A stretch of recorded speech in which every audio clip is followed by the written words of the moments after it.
Vamos a, como dijo nuestra hermana Carla, esta noche comenzar con los atributos comunicables, ¿no es cierto? Y si abren sus Biblias, en Juan capítulo 4, vamos a leer un solo versículo, ¿ya?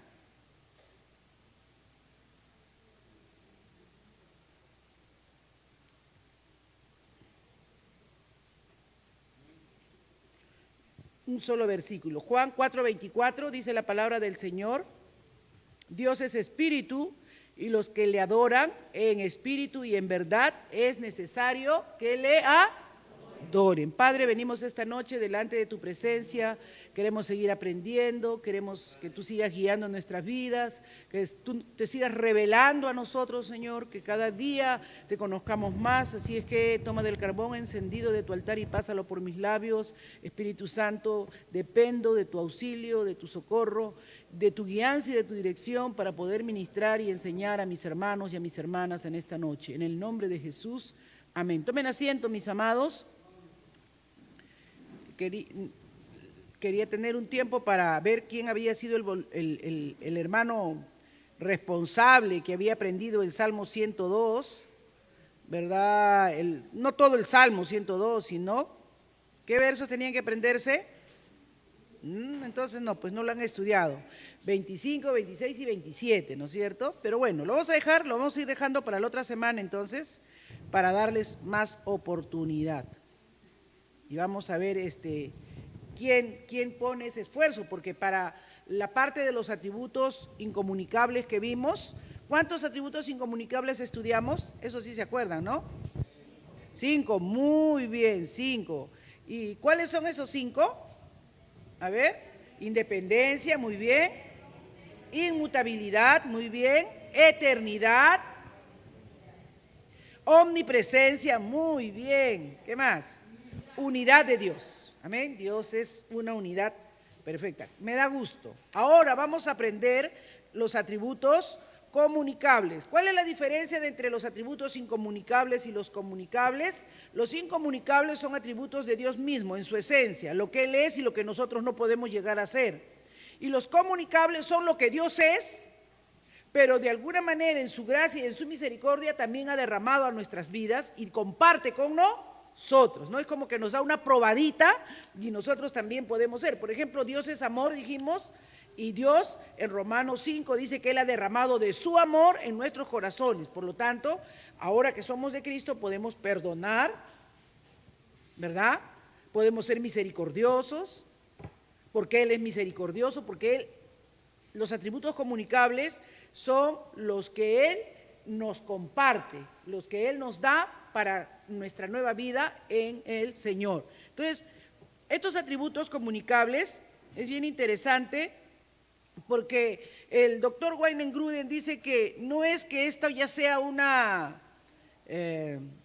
clasificación definitiva, ¿no? Sino que él dice que hay amplitud porque son muchos los atributos de Dios, hemos compartido algunos, pero hay apertura para que se pueda ampliar la clasificación, ¿no? Dar espacio a que pueda haber una clasificación diferente dado los atributos de Dios. Pero él ha considerado que en los comunicables hacer 5 clasificaciones, ¿ya? 5 clasificaciones ha hecho en los comunicables. Dentro de cada una de esas clasificaciones encontramos algunos atributos. Y a propósito, ¿alguien en esta noche me puede decir qué son los atributos de Dios? Lo he repetido varias veces, ¿ah? El que tiene su cuaderno puede ver ahí en su cuaderno la definición que di. ¿Qué cosas son los atributos de Dios? Porque estamos estudiando los atributos. Cualidades, muy bien, ¿quién dijo cualidades? Son cualidades o perfecciones, amén, o perfecciones que descubrimos en Dios y que constituyen su esencia, amén. Entonces los atributos son cualidades o perfecciones que descubrimos en Dios y que revelan su esencia. Hemos descubierto 5 en los incomunicables, ¿verdad?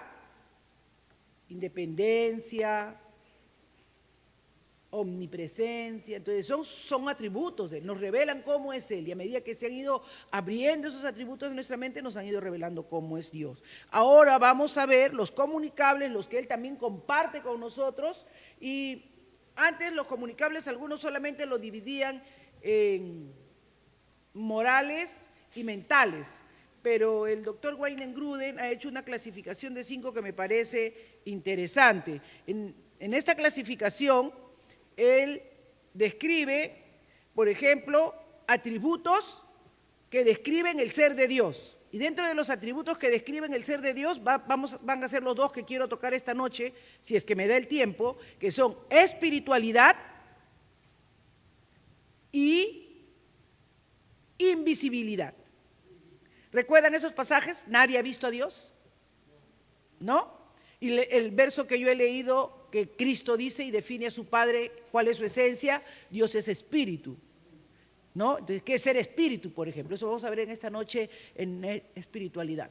Otra categoría que vamos a ver en los comunicables son los mentales. Dentro de los mentales es la clasificación que está dando el doctor Wayne-Gruden, y como estamos siguiendo su libro de teología sistemática, pues yo quiero compartir con ustedes la clasificación que él ha dado. En los mentales, el doctor Wayne-Gruden considera conocimiento, considera sabiduría, considera veracidad. Esos 3. Repito, conocimiento, sabiduría, veracidad. Escuchen esto.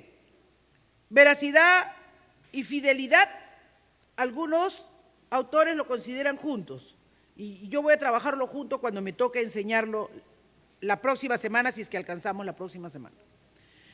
Pero ahí yo quiero poner un paréntesis en conocimiento, porque ¿qué es omnisciencia? Es que Dios conoce todas las cosas, y la omnisciencia muchas veces ha estado colocada en los atributos que son incomunicables, porque ninguno de nosotros es omnisciente, ¿no es cierto? Que sabe todo, tiene todo el conocimiento, pero Dios nos ha dado algún conocimiento. Y dentro de eso es que nosotros podemos decir que este atributo de conocimiento Dios comparte con nosotros, ¿ya?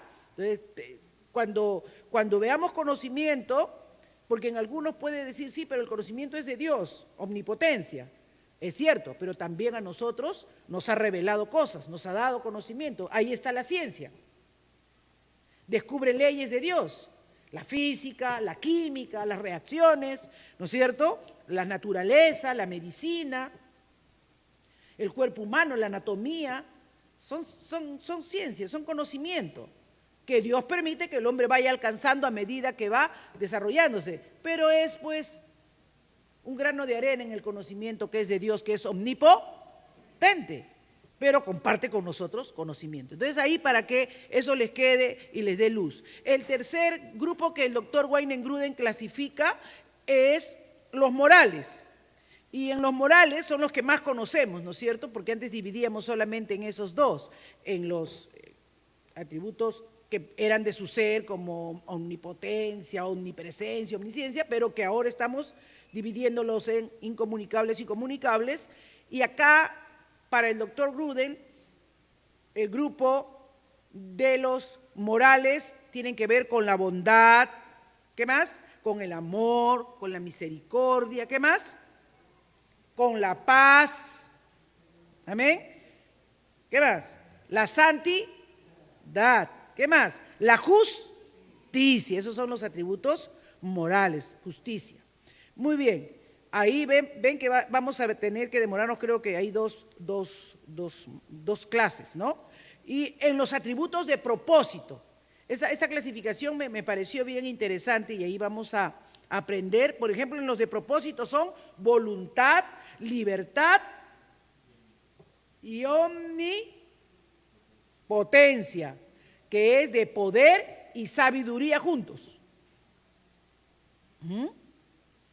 Entonces, hermana, pero solo Dios es omnipotente, por supuesto, Pero también dijo el Señor que mayores cosas haríamos en su nombre, ¿o no?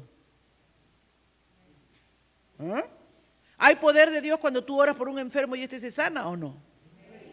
¿Hay poder de Dios cuando oramos o intercedemos los unos por los otros? No es en nuestras fuerzas, es con su Espíritu y es el poder de Dios.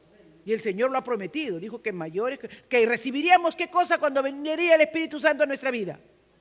Ya, entonces vamos a estudiarlo más al detalle, pero les digo porque puede ser que como hemos tenido la clasificación antigua, ¿verdad? Podría generarse en nosotros una confusión para los que han sido estudiosos y lo han retenido. Pero para los que ahora están anotando, y me da gusto que veo un buen grupo con su cuaderno anotando ahí, yo creo que se quieren ganar el vale de fin de curso, ¿ah? Pero bueno, todo háganlo por el Señor, háganlo por el Señor. Muy bien, entonces tenemos en los atributos de propósito. Luego tenemos los atributos sumarios. ¿Qué quiere decir con atributos sumarios? Que ahí vamos a ver la perfección, ¿verdad? La bienaventuranza, vamos a ver la belleza y la gracia. Esos atributos son lo que vamos a considerar como los atributos sumarios, los que en resumen vamos a tener ahí como las perfecciones de Dios, la belleza, la gracia de Dios, la gloria y las bienaventuranzas, la felicidad. Esos son los 5 grupos, ¿ah? Supongo que ya los tienen. Atributos que describen el ser de Dios, vamos a entrar en esta noche. ¿Cuáles son los atributos que describen el ser de Dios? La espiritualidad. ¿De qué está hecho Dios? Dios es espíritu. Muy bien, cuando decimos de qué está hecho Dios, Dios es espíritu y es la afirmación que Jesús hace. Sin embargo, si miramos, acá quiero que vayamos al Salmo 139. Voy a ver si me sirve, a ver, Salmo 100 acá, para encontrarlo más rápido. Muy bien, acá está. Verso 7. ¿A dónde me iré de tu espíritu?, decía el salmista. O sea, ahí en el Antiguo Testamento no hay esa afirmación rotunda como hace Jesús, que dice Dios es espíritu, pero aquí ya había un conocimiento para aquellos que tenían la presencia, el Espíritu de Dios, porque recuerden, en el Antiguo Testamento no es como ahora que todos tenemos el Espíritu de Dios por la gracia de haber recibido a Jesús. Él nos ha dado esa promesa de que todos tenemos el Espíritu de Dios. Antes, en el Antiguo Testamento, solamente lo tenían los profetas, a quienes Dios de una manera parcial se los daba. Pero ahora todos los que creen, a los que le han recibido, a los que han confesado y se han arrepentido de sus pecados y han creído que por la gracia y la obra de Jesucristo, por fe, sus pecados han sido borrados, sus transgresiones y sus rebeliones, también ellos les ha dado, ¿qué cosa? Las arras, la garantía de su herencia, que es el Espíritu Santo. Amén. Acá en el Antiguo Testamento entonces también encontramos la afirmación de que Dios es espíritu, cuando dice, ¿a dónde me iré de tu espíritu? Como decir, ¿a dónde me iré de tu persona? ¿A dónde me iré de tu presencia? ¿No? De ti. ¿A dónde huiré de tu presencia? Si subiera a los cielos, ahí estás tú, y si en el Seol hiciere mi estrado, he aquí, ahí tú estás. Si tomara alas como el alba y habitare en el extremo del mar, allí me guiará tu mano y me asirá tu diestra. O sea que Dios es espíritu, y el Señor le dijo más a su pueblo. Le dijo que no había lugar que lo pudiera contener. Primera de Reyes 8:27. Primera de Reyes 8:27. Espero que esté acá también. Primera de Reyes 8:27.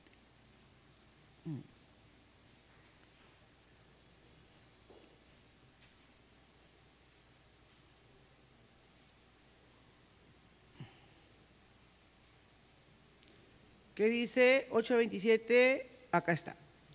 Pero es verdad que Dios morará sobre la tierra.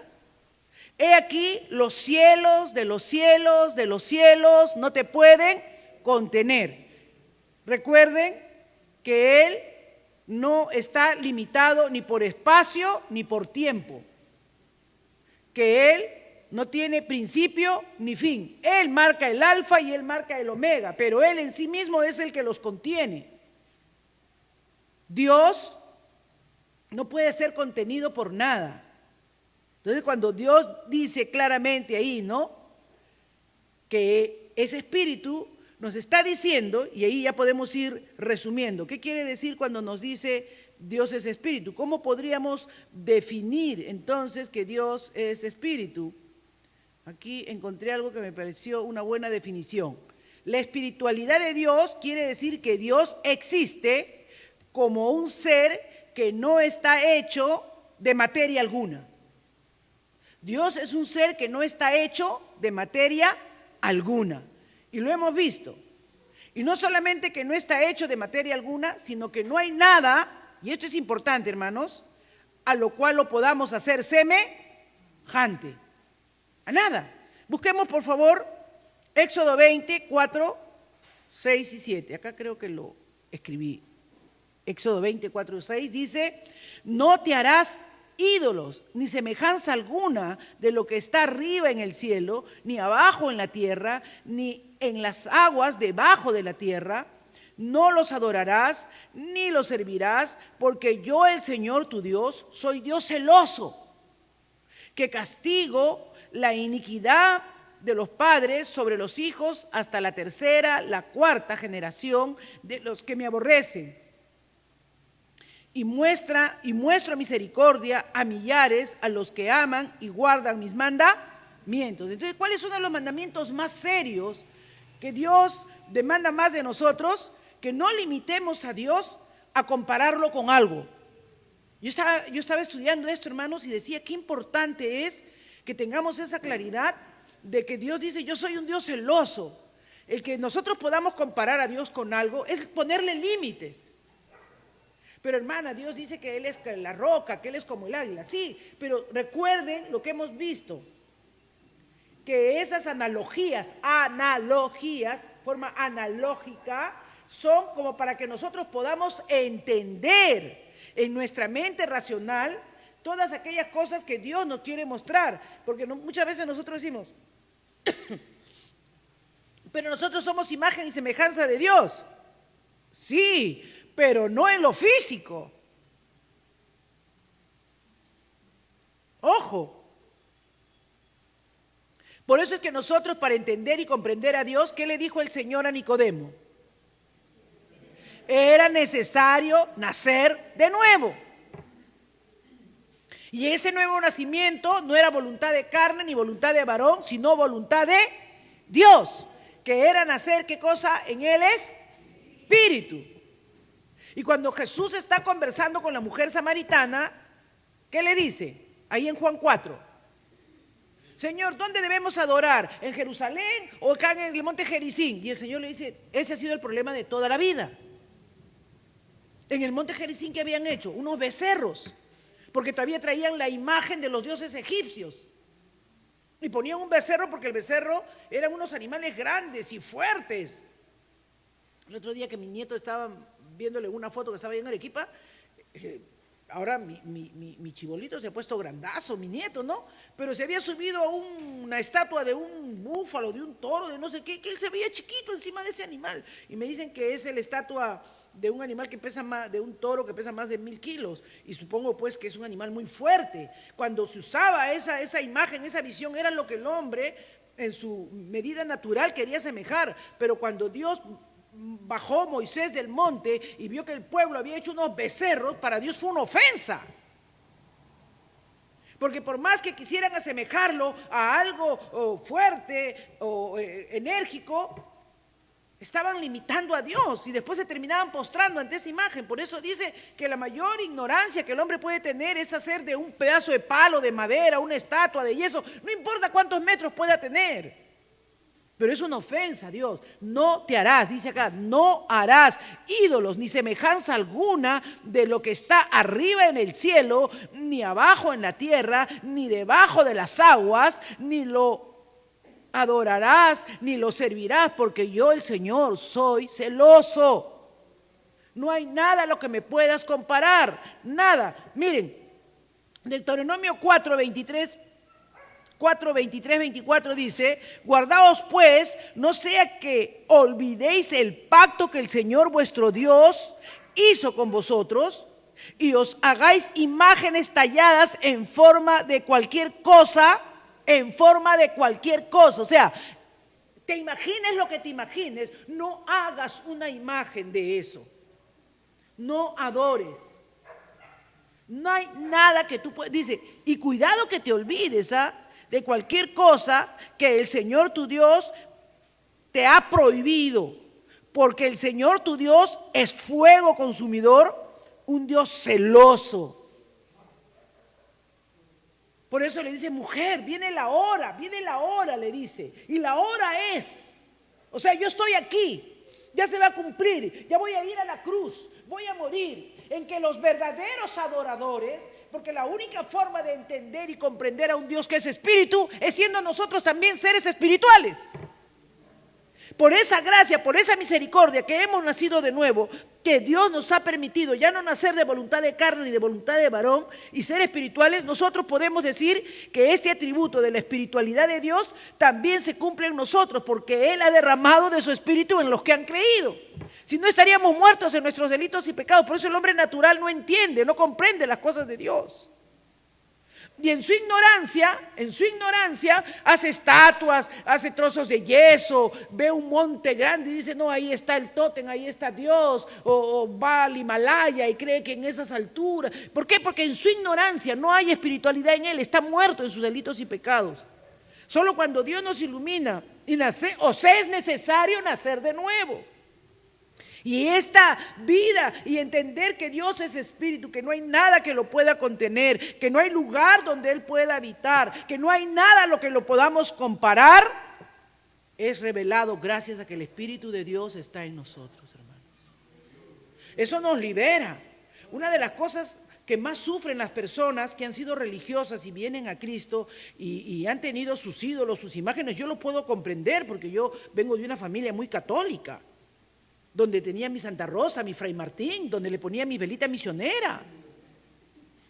Y ustedes no saben cuánto se apodera eso de la mente de las personas. ¿Cuántos han tenido un corazón de Jesús y no lo han querido votar? Porque en el fondo ha habido una reverencia en su corazón a ese cuadro. No te harás imágenes de nada, de nada, de nada, de nada. Amén. De nada. ¿A qué me compararéis? Dice el Señor, ¿a qué me podréis hacer semejantes? No se dan cuenta, Dios se siente ofendido.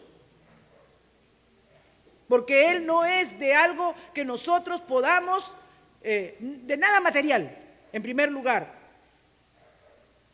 Así que el ser espiritual de Dios no tiene nada que ver cómo nosotros comprendemos o entendemos. Es algo que cuando estemos en su presencia lo entenderemos mejor. Aleluya, bendito sea el nombre del Señor. Dice, entonces, dice el Señor en Eclesiastés 12:7, entonces volverá el polvo a la tierra como lo que era, y el espíritu volverá a Dios que lo dio. ¿Se dan cuenta?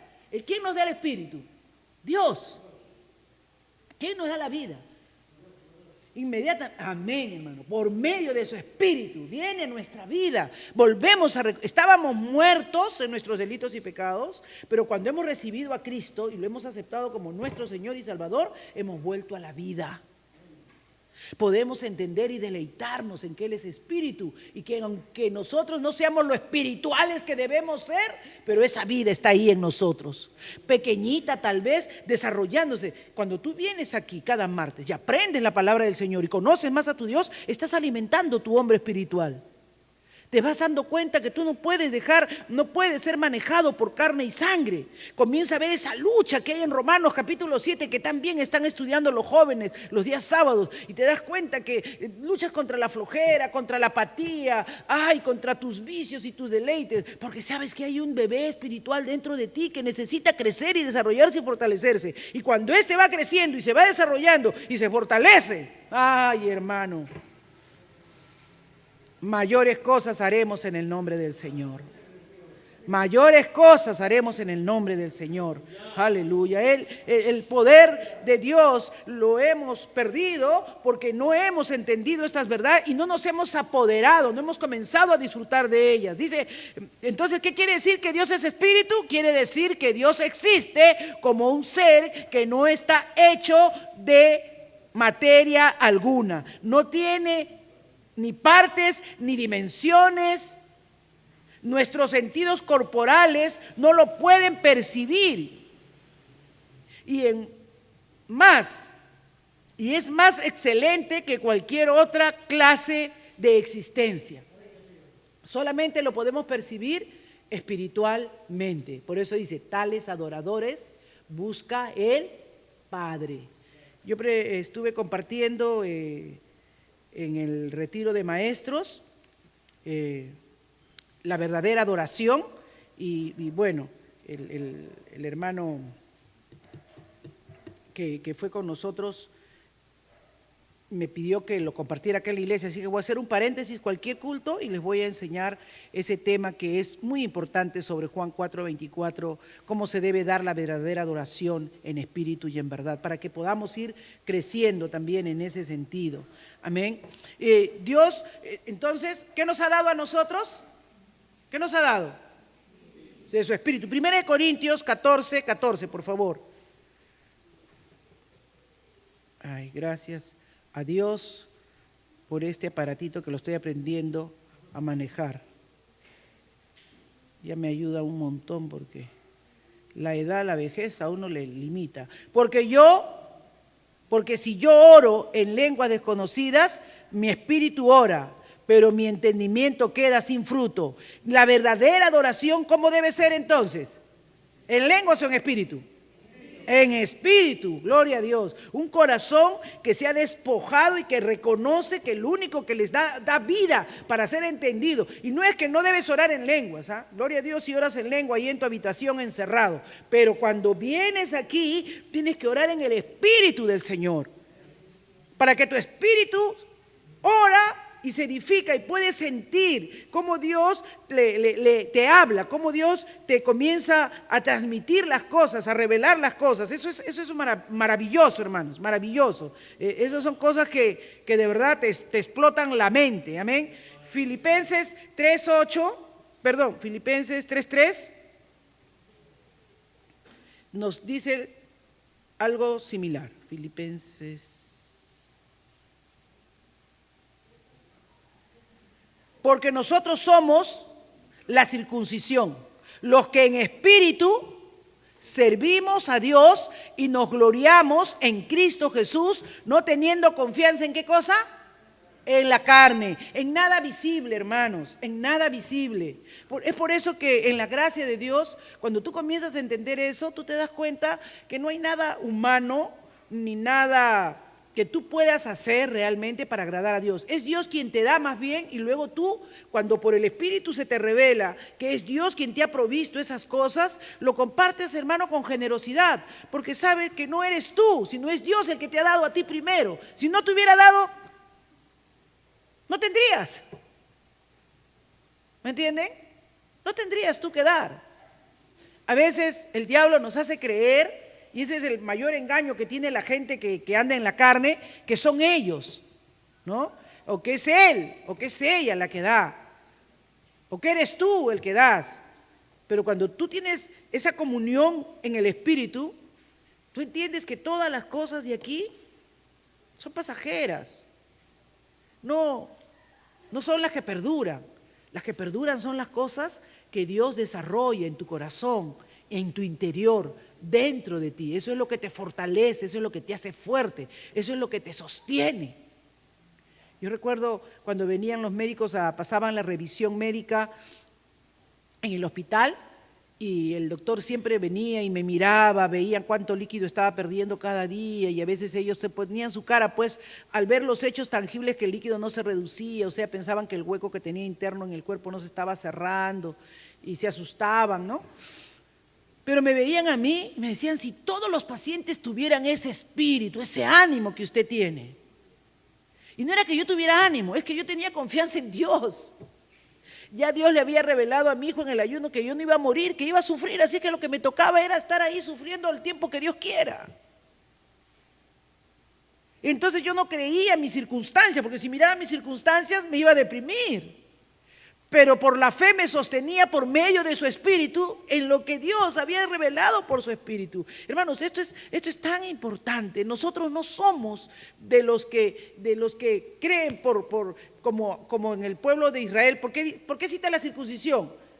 Porque el pueblo de Israel tenía un pacto visible, ¿no es cierto? Ellos, para decirse judíos, la circuncisión. Por eso en el tiempo de los nazis, cuando la gente se quería hacer pasar por checo, por otro que no era judío, le bajaban el pantalón y estaban fritos. Estaban circuncidados, ya. Para esos lugares de concentración donde los mataban, los quemaban y los niños escapaban, porque al 8º día los circuncidan a los judíos. ¿Ve? Entonces ese era un pacto de carne. Pero nosotros, los que en el Espíritu, los que por la fe en Jesucristo hemos recibido perdón de pecados, hoy tenemos el Espíritu de Dios morando en nosotros. Y eso es lo que tenemos. ¿Qué nos está enseñando este atributo? Porque los atributos que dice que Dios los comunicables son los que Dios nos ha dado a nosotros.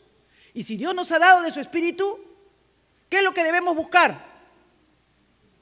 Andar en el Espíritu y no satisfagáis los deseos de la carne, ¿no decía el apóstol? Buscar ser lleno del Espíritu quiere decir nutrirme y alimentarme, como decía antes nuestro hermano Víctor, de la palabra de Dios. Me nutro, le creo a Dios y comienzo a ver la gloria de Dios en mi vida. Y comienzo a ver que mi espíritu, porque ¿qué usa el Espíritu para vencer las acechanzas del maligno? Efesios capítulo 6. La espada del Espíritu, de la palabra de Dios. El Espíritu de Santo usa la espada de la palabra de Dios.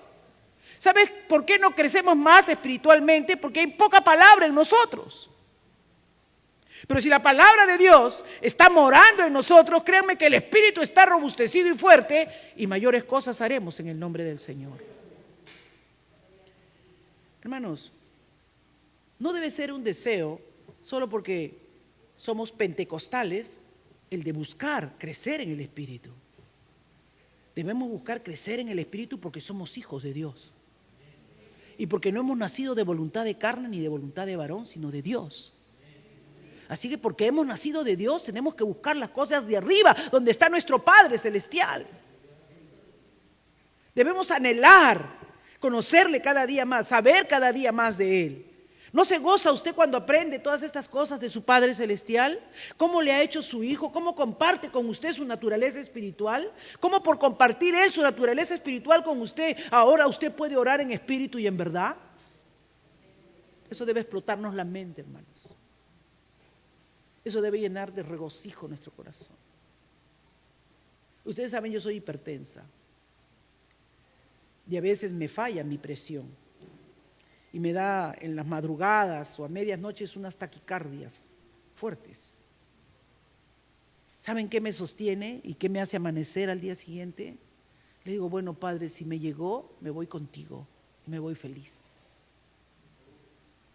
Tú eres mi fuerza, tú eres mi seguridad y tú eres mi garantía.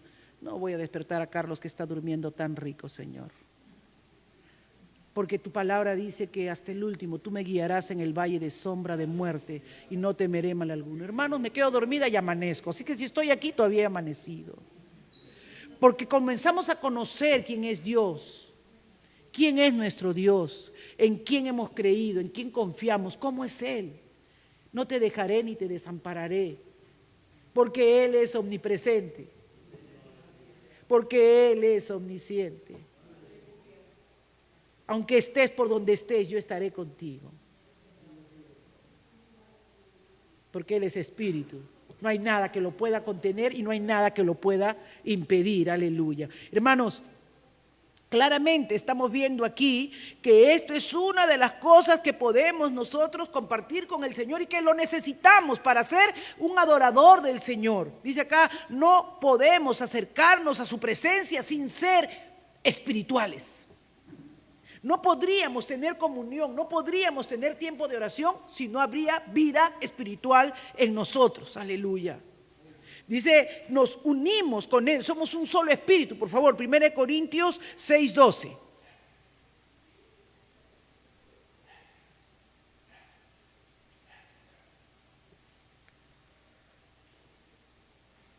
Todas las cosas me son lícitas, mas no todas convienen. No creo que haya escrito.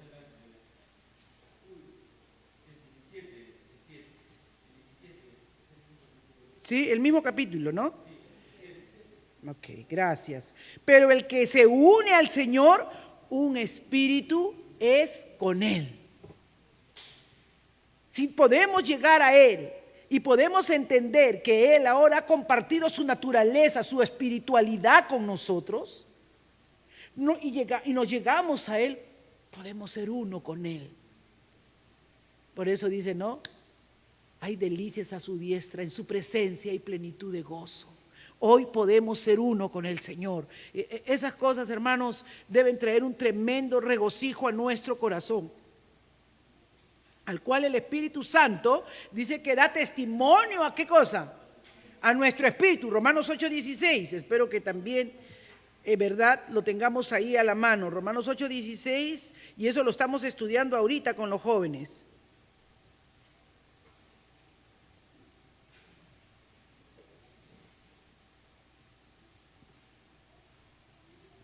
El Espíritu mismo da testimonio a nuestro espíritu. ¿Se dan cuenta? ¿Con qué se comunica el Señor? ¿Con nuestra inteligencia? ¿Con nuestra mente? No, con nuestro espíritu. El Espíritu da testimonio a nuestro espíritu de que somos hijos de Dios. Y si hijos, también herederos, porque los hijos son los que heredan, amén. ¿Y qué cosa heredamos, hermanos? Todas las preciosas y grandísimas promesas que el Señor tiene para nosotros. Todas las preciosas y grandísimas promesas que el Señor tiene para nosotros. Somos coherederos con Cristo Jesús. Oh, mis amados, si es que padecemos juntamente con Él, para que juntamente con Él seamos glorificados. La gloria, en la parte sumaria de nuestra vida, la gloria. Aún no hemos sido glorificados, pero cuando estemos en su presencia, seremos glorificados. Bendito sea el nombre del Señor. Eso es algo que debe explotar nuestra mente. Así que, si el Espíritu del Señor está con nosotros, hay unidad. Si el Espíritu del Señor está con nosotros, podemos venir confiadamente ante su presencia. Y dice que cuando muramos, ese Espíritu Santo, ¿verdad? Vamos a pasar por medio de Él a la presencia de Dios. Porque ¿qué dice? Que el Espíritu vuelve al Padre, ¿no es cierto? Y ahora que está unido, nuestro cuerpo quedará ahí abajo. Pero inmediatamente que partimos, estamos yendo a las moradas eternas con el Padre. Porque ya no solamente somos seres carnales, físicos, somos seres espirituales. ¡Wow! Alabe a Dios por eso, hermano. Porque ya usted no es solamente carne y sangre, hermanos. Ya no es un ser anímico solamente. Es un ser espiritual, gracias a la misericordia del Señor. Lucas 23:46, para confirmar estos puntos. Amén. Y ahí vamos a terminar. Ya no me dio para que veamos la invisibilidad de Dios. Pero lo veremos el próximo martes con tranquilidad. Amén. Pero veamos Lucas 23:46 y Hebreos 12:7. ¿Ya? Esos dos versos.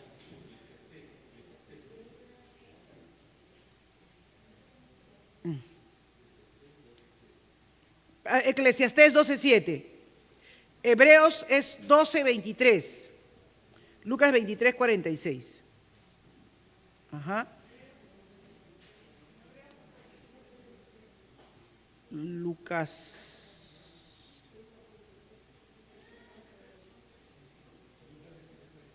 Dice, entonces Jesús clamando a gran voz dijo, Padre, en tus manos encomiendo mi espíritu. Y habiendo dicho esto, expiró. Recuerden que Él, siendo el unigénito del Padre, se hizo hombre, vino y habitó entre nosotros, y por medio de ese sacrificio Él venció la muerte para nosotros recuperar vida espiritual. Pero Él nos enseña, ¿no? ¿Cómo es? Padre, en tus manos encomiendo mi espíritu. Qué lindo que ahora nosotros también vamos a poder decir eso. Señor, en tus manos encomiendo mi espíritu, porque ahora tenemos vida espiritual en el Señor. Ahora Él ha compartido, Él por su misericordia, ¿verdad? Nos ha transmitido esa vida espiritual. ¿Qué dice Eclesiastés 12? 12, perdón. Sí, Eclesiastés 12:7. Ya, muy bien. Vamos a darle a esta cosita rápido, Eclesiastés. Muy bien. Y el polvo vuelve a la tierra como era. ¿Y el espíritu a dónde va? A Dios que lo dio. ¿Quién nos ha dado esta nueva vida? No es voluntad de carne, no es voluntad de varón, sino de Dios. Y vuelve a Dios que nos lo ha dado. Hermanos, agárrate de esas preciosas y grandísimas promesas. Comienza a vivir ese hombre espiritual, esa mujer espiritual. Comienza a anhelar que cada día crezca. Nútrelo con la palabra del Señor. Aliméntalo cada día y en oración, en esa oración en el Espíritu, mantén esa comunión con el Padre.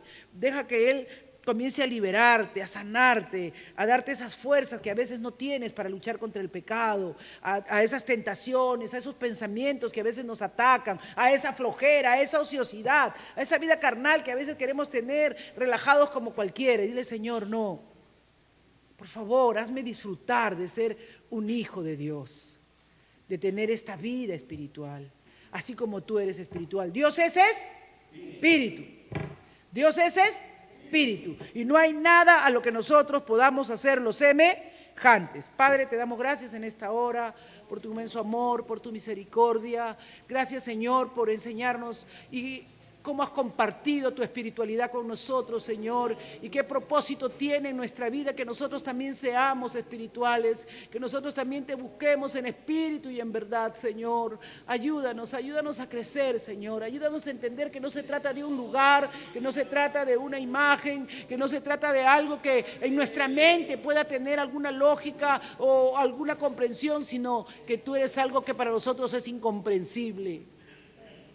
Tú eres el Dios invisible que se hace visible por medio de tu Espíritu en nosotros, Señor. Que nos revelas en tu gracia, porque el Espíritu todo lo revela, Señor. Oh Dios, ayúdanos. Pon este gozo y este anhelo en el corazón de mis hermanos de crecer como personas espirituales, Señor, ya no como hombres naturales, sino como hombres, como mujeres espirituales, Señor, que han nacido de nuevo y que tú has transmitido, has comunicado, Señor, has podido compartir esa naturaleza tuya con nosotros por medio del nuevo nacimiento. En el nombre de Jesús oramos así. Amén y amén. Dios le bendiga, mis amados.